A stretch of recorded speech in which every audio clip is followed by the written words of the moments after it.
Cette vidéo pour expliquer comment utiliser le cosinus d'un angle pour calculer une longueur. Donc pour ceci, il faut qu'on ait un triangle rectangle, que l'on nous donne au moins une mesure d'angle autre que l'angle droit et au moins une longueur. Donc ici c'est le cas. On me demande de calculer la longueur CB et on voit que par rapport à l'angle que l'on m'a donné, la longueur 10 cm est au bord de l'angle, ce que l'on appelle le côté adjacent, et la longueur CB dans ce triangle est l'hypoténuse, donc ça correspond tout à fait à ce à quoi correspond le cosinus, côté adjacent sur hypoténuse. Alors la première chose, c'est d'expliquer quel est le triangle rectangle que l'on a. Voilà. Ensuite, le cosinus étant égal à une fraction, donc j'écris le cosinus de, et puis j'ai pas choisi cet angle au hasard, j'ai choisi l'angle ABC, l'aide du milieu B, c'est-à-dire l'angle que je connaissais, celui qu'on m'a donné. Ensuite, je vais dire que c'est égal à une fraction en mettant adjacent sur hypoténuse. Donc l'hypoténuse en dessous, en face de l'angle droit, c'est CB. Et l'adjacent qui est au bord de l'angle, c'est AB. Je vais donc pouvoir écrire AB sur CB pour ce cosinus. Voilà, donc j'ai obtenu AB sur CB. Par contre, je ne vais pas mettre égal à côté parce que je ne connais pas ces deux longueurs. Ce que je vais faire, c'est que je vais remplacer par les valeurs connues, mais en dessous. En me disant donc... L'angle ABC, finalement, je le connais, je mettrai 32 degrés à la place. La longueur AB, je la connais, je mettrai 10 à la place. Et la longueur CB, je la laisserai CB parce que je ne la connais pas et qu'en plus, c'est celle que je cherche. Voilà donc ce que ça me donne. Le cosinus de l'angle ABC est devenu cosinus 32 degrés. La longueur AB est devenue 10. La longueur CB, je l'ai laissée. Et ce que j'ai fait, c'est que ce cosinus, en fait, c'est un nombre. Et un nombre peut être facilement transformé en fraction en le mettant sur 1. J'ai rajouté le sur 1. Le but d'avoir fait ça, c'est que je visualise maintenant un produit en croix ici. J'ai plus qu'à regarder la longueur que je cherche, CB, et visualiser le produit en croix qui va être donc 1 fois 10 divisé par cos 32 que je vais écrire en dessous. Voilà donc le calcul que j'obtiens avec le produit en croix, 10 fois 1 divisé par cos 32. Attention, cette fois on n'est pas sur cos moins 1 ou arc cos. Quand on connaît l'angle, c'est vraiment la touche cos de la calculatrice qu'on va utiliser.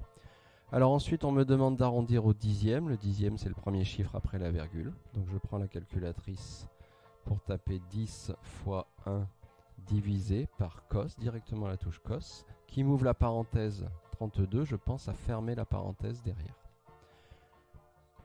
En mettant égal, j'ai plus qu'à regarder l'arrondi, donc 11,7 à un chiffre après la virgule, mais en coupant comme c'est suivi d'un 9, ça passe à 11,8.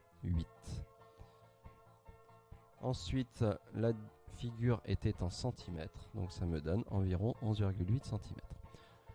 Ensuite, on va voir un deuxième exemple, comme ça permettra de revoir tout ça. Donc sur ce deuxième exemple, on retrouve la même chose, c'est-à-dire le fait qu'on a bien un triangle rectangle, que dans ce triangle rectangle, on connaît bien un angle et une longueur, et qu'on cherche une autre longueur. Donc là, ça va ressembler. De nouveau, j'explique quel est le triangle rectangle. Je vais écrire le cosinus, et là, j'ai encore choisi l'angle ABC, l'aide du milieu B, parce que c'est l'angle que je connais, 27. Alors, je repère par rapport à cet angle, le côté adjacent au bord de l'angle, ça sera AB, et l'hypoténuse CB. Donc ça fait AB sur CB. Ensuite, je vais faire comme pour l'autre exemple, je vais remplacer en dessous tout ce que je connais. L'angle ABC, je le connais, je mettrai 27 degrés. La longueur AB, je ne la connais pas, je la laisserai. Et la longueur CB, je mettrai 9.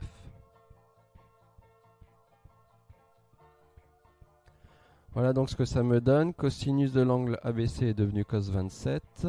La longueur AB, je ne connais pas. La longueur CB est devenue 9. Ensuite, le cosinus, je le mets sur 1 pour qu'il devienne une fraction et pour visualiser le produit en croix. Alors, je regarde où est la longueur AB. Elle est ici. Le produit en croix, ça va donc être cos 27 fois 9 divisé par 1. Voilà, le calcul est écrit. Alors là, il va juste falloir faire attention à une chose sur la calculatrice. C'est quand je vais taper cos 27, il va falloir impérativement que je ferme la parenthèse.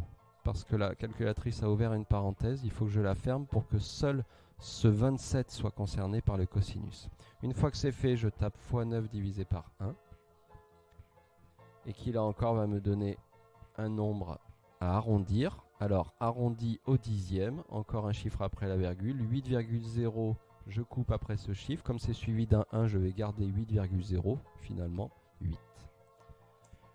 La figure est en centimètres, donc ça me donne la longueur AB qui vaut environ 8. Donc en résumé, utiliser le cosinus pour calculer une longueur, c'est expliquer quel est le triangle rectangle, écrire le cosinus de l'angle qui a été donné, ensuite remplacer par toutes les valeurs que l'on connaît pour visualiser un produit en grand.